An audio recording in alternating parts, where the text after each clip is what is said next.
ଦଶମ ଶ୍ରେଣୀର ସମସ୍ତ ଭାଇ ଭଉଣୀମାନଙ୍କୁ ସ୍ୱାଗତ ଏବଂ ଅଭିନନ୍ଦନ।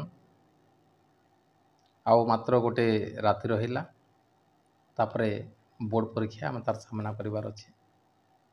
କୌଣସି ପ୍ରକାର ଧୈର୍ଯ୍ୟ ହରା ହେବାର ନାହିଁ, ଭାଙ୍ଗି ପଡ଼ିବାର ନାହିଁ। ଆମକୁ କିଛି କରିବାକୁ ପଡ଼ିବ, ପରିଶ୍ରମର ଫଳ ଆମେ ନିଶ୍ଚୟ ପାଇବା। ତେଣୁ କେହି ଧୈର୍ଯ୍ୟ ହରା ହେବା ନାହିଁ, କି ରାତି ମଧ୍ୟ ଉଜାଗର ହୋଇକରି ନିଜ ଶରୀରକୁ ଆଉ ଆମେ କଷ୍ଟ ଦେବା ନାହିଁ। କେବଳ ଶୋଇବା ଖଟରେ ଏବଂ ଆଖି ବନ୍ଦ କରି ଆମେ କ'ଣ କରିବା, ଯେଉଁ ସୂଚୀପତ୍ର ଅଛି ତାହାକୁ ଟିକେ ଆମେ ଦେଖିବା। କେଉଁ ପାଠ ପ୍ରଥମେ ଅଛି, କିଏ ଲେଖିଛନ୍ତି। ଯଦି ଏତିକି ହୋଇଗଲା ତାହେଲେ ଆମର ସରଳାର୍ଥ ମଧ୍ୟ ହୋଇଗଲା। ତେଣୁ ତାକୁ ଆମେ ଧ୍ୟାନ ଦେବା। କୌଣସି ପ୍ରକାର ଆମେ ଘବରାଇବା ନାହିଁ। ଆମେ ଧୈର୍ଯ୍ୟର ସହିତ ତାର ସାମ୍ନା କରିବାକୁ ପଡ଼ିବ। ସକାଳ ହେଲା ପରେ ବୋର୍ଡ଼ ପରୀକ୍ଷା ଆମେ ଦେଇଯିବା। ତେଣୁ ଦେହକୁ ପ୍ରଥମେ ଆମେ ସୁସ୍ଥ ସବଳ ରଖିବାର ଅଛି। ତେଣୁ ରାତି ଉଜାଗର ରହିବା ନାହିଁ। ଯଦି ପାରୁଛ ତ ଶୀଘ୍ର 11ଟାରେ ଶୋଇପଡ଼। ଆଉ 5ଟାରୁ 6ଟା ଯେଉଁ ସମୟ ଅଛି, ଏହି ସମୟରେ ତୁମେ ଉଠିକି ଟିକେ ଯଦି ପରିଶ୍ରମ କରିପାରିବ ତାହେଲେ ବହୁତ ଭଲ କଥା। କେବଳ ଓଭରଲୁକ୍ କରିବା କଥା, କିନ୍ତୁ ରାତି ଅନିଦ୍ରା ଆଉ ରହିବା ନାହିଁ। ଥଣ୍ଡା ହେଇଯାଇଛି, ଅବଶ୍ୟ ନାକରୁ ସିଙ୍ଘାଣି ବାହାରୁ ନାହିଁ। ତ କଥା ମନେ ପଡ଼ିଲା ସମୟରେ ମୋର ଗୋଟେ କଥା ମନେ ପଡ଼ିଯାଉଛି। ଦୁଇ ଜଣ ଥରେ କ'ଣ କରିଛନ୍ତି, ଚା ପିଇବା ପାଇଁ ଗୋଟେ ଚା ହୋଟେଲକୁ ଯାଇଛନ୍ତି। ଆଉ ସେଠି ଭଲ ସ୍ପେଶାଲ ଚାହା ମାଗିଛନ୍ତି, ଡିସ୍କୋ ଚାହା। ତ ଯିଏ ଚା ତିଆରି କରୁଥିଲେ ସେ ମୋତେ କହିଲେ ଠିକ୍ ଅଛି, ଟିକେ ଅପେକ୍ଷା କରନ୍ତୁ, ଚାହା ତିଆରି କରିଛି। ଏ ଦୁଇ ଜଣ ଏପଟେ ଜୋରସୋରରେ ତାଙ୍କର କଥାବାର୍ତ୍ତା ଚଳାଇଛନ୍ତି। ଦୁଇ ଜଣ ଚାହା ପାଇଁ ଅର୍ଡ଼ର ଦେଇଛନ୍ତି। ଚାହା ତିଆରି ହେଲା, 2ଟି କପ୍ରେ ଚାହା ଢଳା ହେଲା।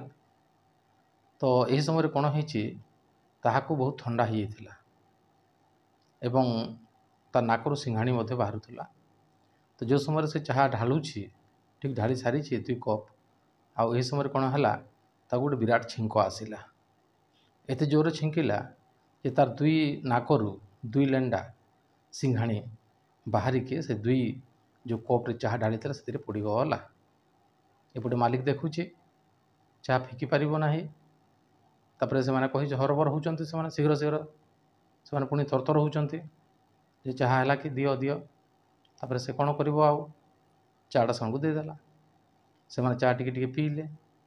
ଆଉ ସେଥିରେ ଯେଉଁ 2 ଲେଣ୍ଡା ଯେଉଁ ସିଙ୍ଘାଣି ପଡ଼ିଥିଲା, ତ ତାହା ସେ ଉପରେ ଭାସୁଛି, ଭାସମାନ ଅବସ୍ଥାରେ ଅଛି। ତ ସେମାନେ ତାହାକୁ ଚା ଟିକେ ପିଇକିରି ପଚାରିଲେ ଏଇଟା କ'ଣ। ତ ସେ କହିଲା କ'ଣ କରିବ। ତ ସେ ଗୋଟେ ଉପାୟ ପାଞ୍ଚିକି ସେ କହିଲା ଏଇଟା ମଲାହି ପଡ଼ିଛି। ତ ସେମାନେ ତାକୁ ତାଙ୍କର ସୂକ୍ଷ୍ମ ଜିଭରେ ତାର ସ୍ୱାଦକୁ ସେମାନେ ଅନୁଭବ କଲେ ଏବଂ କହିଲେ ଆଚ୍ଛା ଲାଗ ରହା ହେ। ଚା ତାପରେ ସେମାନେ ପିଇଲେ।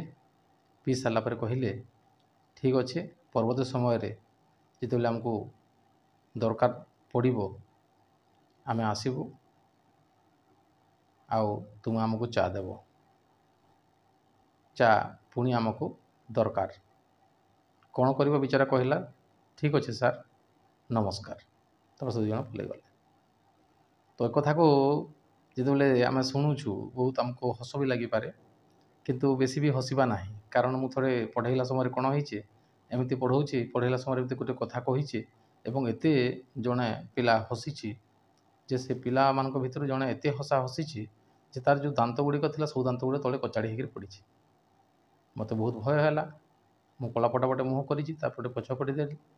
କାରଣ ତାର ବାପା ଘରକୁ ଗଲା ପରେ କହିବେ, ତାର ବାପା ନିଶ୍ଚିତ ଭାବରେ ଅଭିଯୋଗ କରିବେ ଯେ ପାଠ ପଢ଼ାଉଛନ୍ତି ଆଉ ଏତେ ହସାଉଛନ୍ତି ଯେ ମୋ ଛୁଆର ଦାନ୍ତ ମଧ୍ୟ ତଳେ ପଡ଼ିଗଲା।